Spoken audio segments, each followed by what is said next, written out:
Howdy ladies and gents, it's your boy Matt over here, and today I'll be going through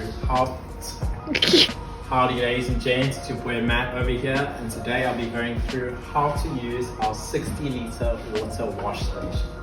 So with this wash station, Howdy ladies and gents, it's your boy Matt over here, and today I'll be going through how to use our 60 litre water wash station. So with this unit comes assembled already, so we've got it on wheels, which makes it nice and easy to move about. But it's our only unit that doesn't come with a grey water tank. So for the purpose of this video, I'll be just using the grey water tank so I don't spill on the floor when pumping out the water.